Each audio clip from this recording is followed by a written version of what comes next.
Hey guys, this is Hell Hades. This is a Raid Shadow Legends video. Apologies, I meant to do this one yesterday, but had loads of issues with my audio stuff. But here we go. We're going to be building out FREYJA, Fate Weaver, to let you guys see what she's like. I know we're doing this kind of Deck of Fate event. Lots of you are not going to be doing it. I've seen the polls. People are pissed at the point scoring for Deck of Fate. So probably less people going to watch this video than there was going to be before all of that stuff happened. But I still owe it to the people that watch me consistently to do a kind of like decent guide on FREYJA and find out what she's all about. So let's just go through a kit quickly. She is a high tier legendary, in my opinion. Before I've played with her, that's my opinion, just reading her kit. But not, I don't think she's like a game breaker. So that's where I'd picture. She's got this AoE ability on her A1, booked up, becomes a 40% chance to provoke. Nice Hydra ability as like a backup chance to be a provoker. She's not consistent enough to provoke, to be your main provoker. But if you're earlier game and you know you're using your Ninja, your Thor, your FREYJA in a Hydra team, she's going to give you a good chance to land a provoke on the Head of Decay and have a chance there. She's also got this ability that counterattacks with this skill when a shield buff she places is removed. It does need to be her cast ability. It's not just like a, you know, the blood shield accessories, for example. That won't work. It needs to be her cast. And then when that is removed by damage, can't just fall off, has to be removed by damage, she'll A1 and do an AoE hit. For Hydra, she can actually be a really good use of cursed gear. Or you could put her in provoke gear if you want to kind of increase the chance to get that provoke out. But cursed will enable you to spread the hex, and therefore should be a really good way to boost your damage of your team, because this is her only hit, and the hit is going to be an AoE. It's all of her damage is based on defense here. You do want to stack her defense up quite high, but she will not be a damage dealer. She's more like a support champ. It says defense here, she's more of a support champ. The damage is okay, but nothing too crazy. Right, A2 then is increased defense on your team. Places a shield on all allies for 2 turns. The shield value is proportional to her defense and the target's max HP. So you get a juicy shield here, a bit like a Valk shield. If you've seen Valk stuff, a bit like the Valk shield, and you get increased defense for your team as well. The increased defense buff will improve the size of your shield. I'm going to do a quick test on this, actually. I might just do it quickly now. Yeah, I just wanted to test, actually, if she places the increased defense before we understand what the shield value is. Why are you A1 in? Interesting that she A1's there on auto. So does she place increased defense before we get our shield value is what I want to know. No, it's in reverse. So if I've got somebody... See the way it comes up to, like, I don't know, maybe a quarter of a health bar there. So if I've got a Sifi, for example, on my team, someone else is doing increased defense. Doesn't matter who it is, doesn't need to be a Sifi. But she casts increased defense first. Probably get 8 turns, so I've got no gear at all on FREYJA. But then I do my A2 for my shield. My shield scales from defense, don't forget. So you'll see now we've got quite a decent extra chunk of the shield come on because her defense was improved by increased defense. And don't forget, she's got basically no gear on, so her defense number is minimal. But that's something I wanted to check. Like, does she become a great way of boosting her own defense with this mechanic? She will over time, potentially, if you can keep the increased defense up. But she really values from someone else having increased defense as well for the shield, which is a little bit of a letdown. It would have been way better if she got increased defense and then applied the shield for the value you would get. Anyway, moving on to the A3. We've got a cleanse for the whole team. This is why I'm saying she's more of a support champ. Full team cleanse, then block debuffs for 1 turn, and a turn me to feel. I mean, the more I look at her kit, she is good for Hydra, but she's also really good for Arena. Very good Arena champ. So you've got full cleanse here, turn me to feel, block debuffs to try and help you out from debuffs. You've got keeping your team alive here with decent shields. And then you've also got this passive, which is probably my favorite part of her kit. So she gets more defense each time an ally inflicts a crit. So you can get up to 50% more defense. Again, I don't know if this is per enemy hit. So, you know, if your Nuka hits 4 Hydra heads, for example, and does 4 crits, do you instantly get 20%? or do you just get 5%? I don't know how that's coded. It makes quite a big difference to how quickly this stacks, but this stacking up will also improve your shield value here, which I like. But the active effect is what makes her insane, honestly, for Arena. So she's going to prevent the death of an ally, your nuker, and keep them alive with 1 HP when hit with a fatal hit, and then give them a bit of a heal as well, and activate instant turn. So what's going to happen is someone's going to come in, do a big smack on you. Your damage dealer basically gets one more chance to win you the fight. I like that a lot. She becomes extremely valuable in Arena. And again, this is pretty valuable in if you're like progressing through Doom Tower.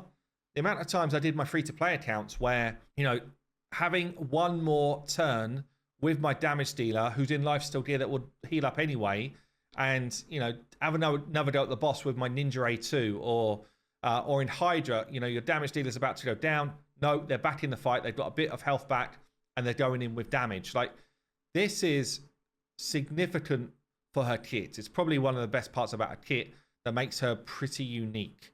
So I think FREYJA overall kit is very good. Defense in all battles for her aura.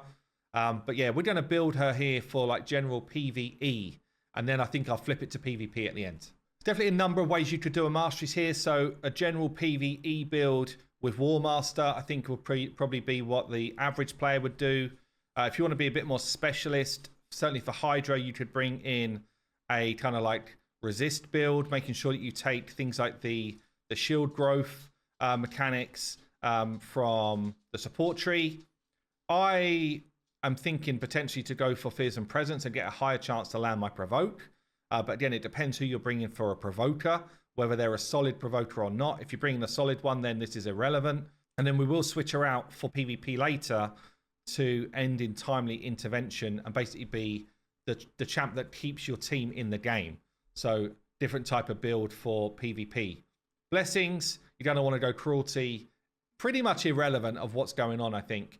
A very high level PvP, you might choose, if you had a 6-star, you might go polymorph.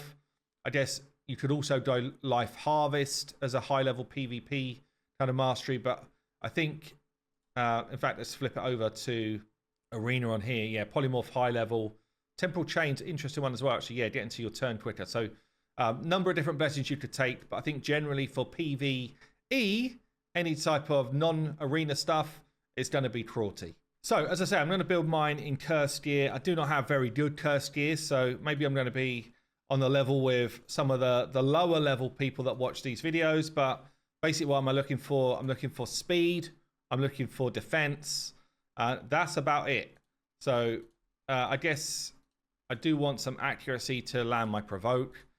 But cursed gear giving me that chance to apply the hex is pretty much what we're going for. I don't really care about damage here because she's not going to be a damage dealer for me. She doesn't really hit that often. Not taking from Lydia because I actually use her for a bunch of stuff. I need 4 pieces. I guess I'm just going to take this one for the speed and the accuracy. And then for the remaining pieces, we're going to try and go fast. So I guess I'll do this first. Let's try and get myself some pinpoint gear dealing with accuracy on it. Or revenge is actually kind of nice too, because that way we get more chances to get our A1s away. Defense with accuracy on it. I like it. Give me a big accuracy roll. Okay, we'll take it. Worth just dropping some glyphs on your accuracy here to make sure we get it up to a good level. I'm already at A186, so we're getting close. And then we're going to go, again, if I can, same revenge, but don't want it to be attack stuff. Let's just see if I've got anything in defense. So ideally, what I want is defense with a defense roll like this, but that's Bannerlords. So it doesn't look like I've got it. So for the final piece, we're just going to go somewhere else. Pinpoint will just give me a bit of extra stats that I like. See if I can get a double roll in defense here. Beautiful. Take that up. Okay, so we're starting to get a decent amount of speed on. Like 230 odd speed so far. We've got 200 odd accuracy. Pinpoint's just so good as like the off piece. What's the 3 set here? The more speed, more accuracy. So I could go pinpoint for these, or I could go perception for these. But ideally, I want gloves, which has got defense % as the main stats with some speed on it. And then we want shield now and perception. That's going to give me speed and defense percent, because that's what my shield is going to be growing from. Pretty good. More accuracy as well. Take that up. Bit more speed. Lovely. So quite quickly, we've hit a good amount of defense here, like 5.7k. By the way, I could build like a 8k defense champ. Well, maybe not 8k without a blessing, but I could probably build something like 7k just if I went pure gear. But I do think having her bringing more utility to your team is more useful than that. So, you know, bear in mind that there's different stuff you can do depending on how you're going to use her. This is not the type of build I'd use in Arena, but for Hydra, decent speed and a good set to help me out. And this will be a good build to use anywhere in the game, honestly, you know, as a sort of general build. I just want to recheck my testing from earlier, because I'm still not certain if we're getting the value of her defense buff before we need someone else. So if I cast increased defense here, the shield is based on my defense number and also the target champion's HP. So the more HP my champ's got, I thought it was the enemies at one point. I must have misread that. It's based on the champion's HP and my defense. So if I do this here, and my shield, once she's in a build, is just over halfway. Okay, so if I bring Sifi into the team to apply my defense before, switch those places, make it fair, we should see if it's working as I think it should be. This should go way over halfway now if we are not applying a defense first. And it's not, it's in the same spot. So I'll tell you now, it looks like we get the full benefit of increased defense before she applies her shield, which is good. And you can see it gives a different shield value depending on the champion's HP on your team. So higher HP champions will get higher shields. So it's a stronger mechanic for high HP champions on your team. Okay, that's interesting. Right, let's get into just kind of a bit of a play test here. I guess we're just going to like a general dungeon. Maybe we're just going to dragon. Let's go for a hard dragon mode. And we're going to bring FREYJA in. I guess we'll bring Lydia in. I just built out my Thor, so Thor can come in and start doing some of the work. Just going to bring Teox in. Not Teox. Teox could be fun, actually. I don't bring Teox in anyway, because he's just fun. But it wasn't Teox I was I meant Theodore.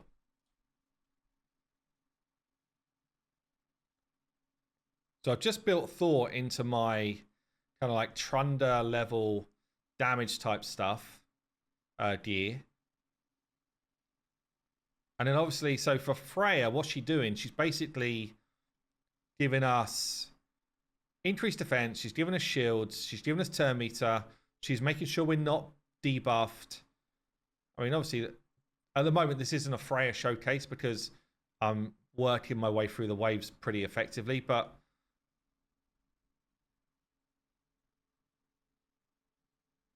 in any high-level team, she brings a ton of support. I guess for her to really add like super high benefit, she's going to be in places like Doom Tower against some of the bosses that are throwing debuffs on us. So you can imagine someone like Agref, where you're really trying to kind of avoid the poison. She can do the cleanse here. You can see here on the boss, which is really effective. And we've got the block debuff, so we're not taking the debuffs as well. This is the type of work she will do generally in boss fights, and reapply a massive shield for our team, which means that we can afford to take some of the high levels of damage. We're talking hard 10. I know it's not, for an endgame account, it's not the toughest content in the world, but it's still tough. Like, you still take a ton of damage. So I'm actually pretty impressed by the FREYJA mechanics here, just generally, like helping us get through this stuff. Yeah, solid. Obviously, she's doing minimal damage. She's not in there for damage. Everyone else is doing the damage. She's just keeping your team from dying, and really effectively doing that, honestly. So let's go for a Hydra team then, and see what I can get done on Hydra. Got to wait for my reset. I do think she fits really well into a clan boss squad as well, if you're not already one key in it, because she can come in as your cleanser and as your block debuffs and shielding, like 3 massive parts of a role if you're not building an unkillable team. So all you'd need really is like an ally attacker or something in the mix as well, and you'd be super solid. So this is a style of team I would use, like someone like a Lydia or a Claude, a buff extender on a 3-turn cooldown. Could be any of the buff extenders. Someone with ally protection like a Taragi, and then your damage dealer being someone like a Fane, or anyone who's doing like the main ways to do damage. Could be one of 100 damage dealers, honestly. But I've put Brogni in the tool here because Freya's not currently in it. Ultimately, what you want is for the cleanse to come in and remove any of the debuffs after the clan boss does their A2, and set up block debuffs for the main hits. And basically what you're going to find is you will be able to run full auto against all affinities with this style of team. And again, for someone who doesn't have an unkillable team, Freya will end up being basically top tier, or at least one of your paths to being able to do it, because having a shield against some of the AoE hits is really strong.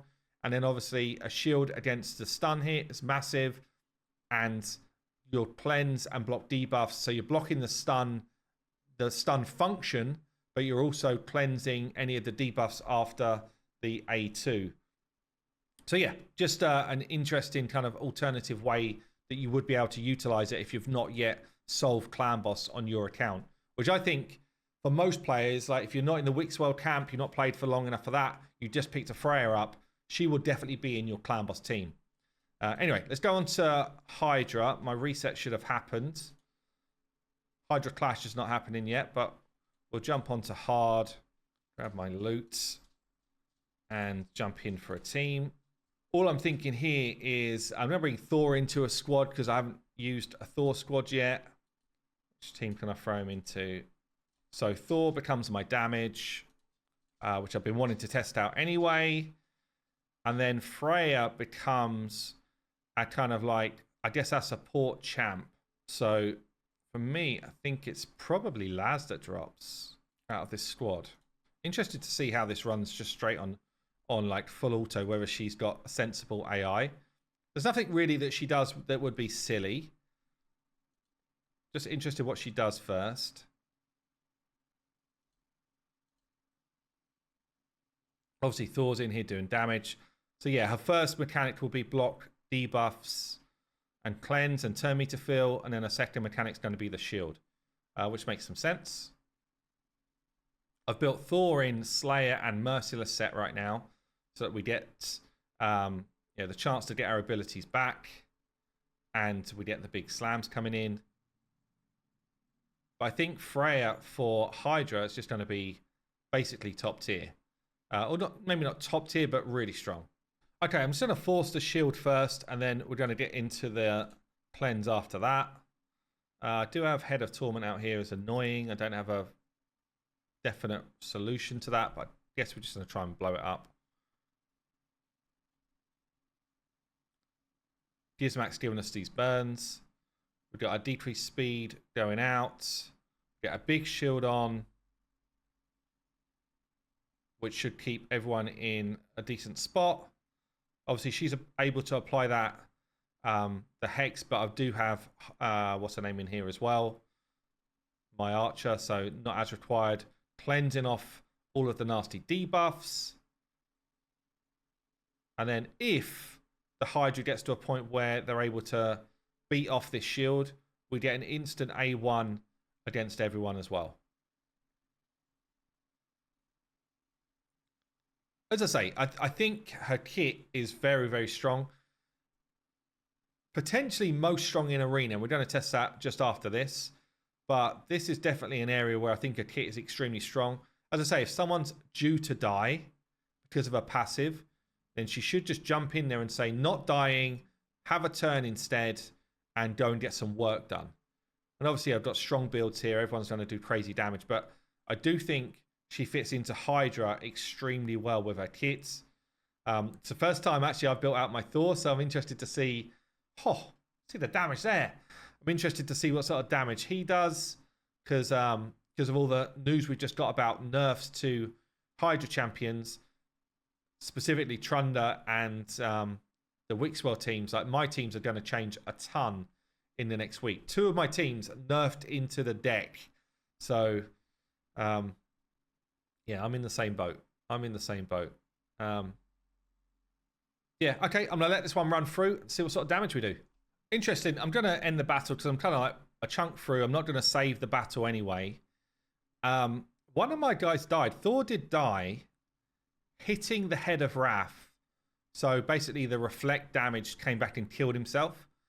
But it didn't seem to proc his instant revive, or sorry, I can't be hit with a fatal hit.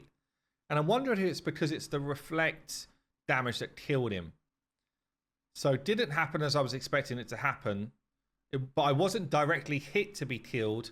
I was reflect damage to be killed. So I don't know if that's a bug or if that's something. A shame I wasn't recording at the time to see how it happened. But yeah, it felt to me like it was bugging out. So I'll do a bit more work on that. But FREYJA, because of her Hex coming up with big damage, because everyone else is doing big damage, but you can see she fits into this type of squad pretty damn well. So I guess to end the video, we're going to go and check out some arena gameplay. So we're just changing the masteries here. I've taken the HP. This is an important mastery generally. Improve the amount of shields that she puts out. What do we want? More shielding here, down here, into chance to apply more buffs. Timely interventions are main mastery here, so we get the turn meter fill if anyone's dropping low. Don't forget, if someone drops low, i.e. dies, she should stop their fatal hits. So doing that, and then I think we would go defense tree, more shielding that she gets, reduce crits, generally come down here, yeah, into counter attack and into chance to get the turn meter fill. So more of a support based tree. And then in terms of gear here, I think we just go heavy stone skin to get the value of her staying alive and getting ourselves back into the fight. So I think we would just probably go 6-piece stone skin and give her like a real chance to stay alive. Just remind myself what 9 does as well. Yeah, I think 6-piece is where you get the majority of your benefit. At 9, you get a stronger shield, and maybe that starts to play when Trunda starts to smack harder, but I think 6 is already enough. Okay, yes, I've gone decent defense, not particularly quick. 6-piece stone skin. I'll try and find someone who's actually going to kill me here. God, this looks nasty. Will I get burnt to death? Hopefully not. So I'm just trying to test it. Before we do anything else, I just want to test how this plays out in terms of her passive. So getting a counter attack away. Okay, so he's died. He's actually died here. We've got our instant turn and he stopped the death because of a passive. Enough HP to make sure he gets a turn. Then obviously we rock in and give ourselves a chance to kill everybody. But Hefrak's still going to take me out. But you get an idea. So as long as the enemy do not have stone skin coming back at us, which obviously they can do, or we have to deal with a way to fix that. So this is a good example here. No stone skin. In fact, I'm quicker anyway.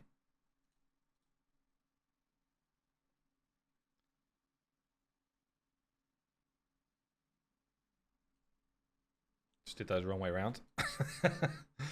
Let's just do this. Massive shield. Okay. Ignore block damage. So you basically get 2 chances to stay in the fight. It's a really interesting passive.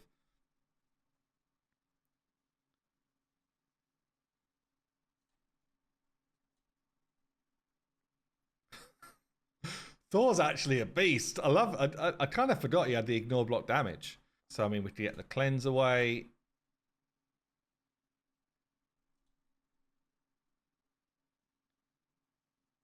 Stun, we'd have a massive shield. Like, pretty nuts.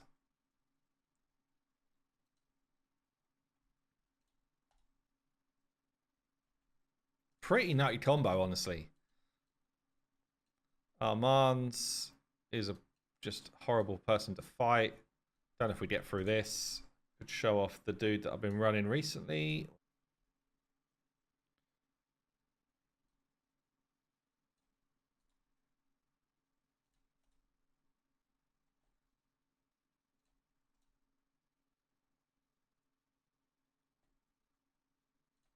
Massive shield, so we're not going to be in trouble.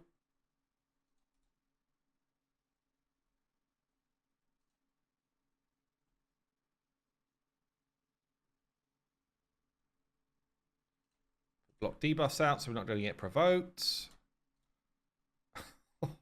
Angor showcase at the moment.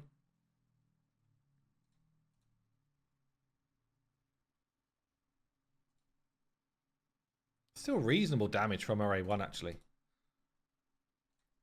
Okay, that didn't work because we didn't die. Angor's actually a beast in terms of crowd control. I want to get someone who's hitting me quite hard. This is an interesting one. Obviously got lockout abilities here, which is kind of annoying. But I wonder if she just slots in this comp as well.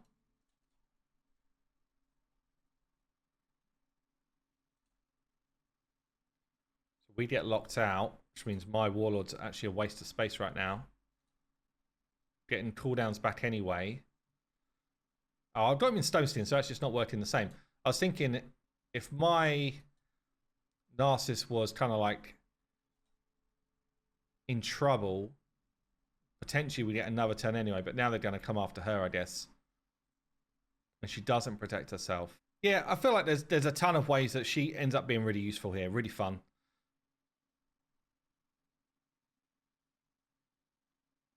Mainly protecting your damage dealers, but it's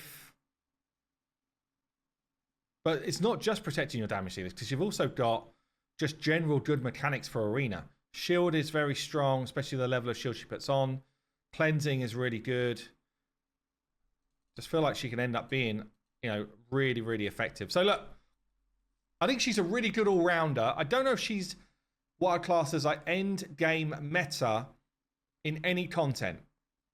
I think she's really strong in all content, but probably not like I'm going to be in speed teams, or I'm going to be in the best Hydra teams, or I'm going to be in the best Doom Tower comps, or the best Arena teams. But I think she can kind of like slide in and be part of any teams for most PvE, and definitely can fit into a bunch of stuff for PvP to give you kind of the guys that are really hard hitters another chance to get their damage away. So look, Freya, I think she's solid. I don't particularly love the way they've done the Deck of Fate thing, but I guess you decide if you want to do it or not.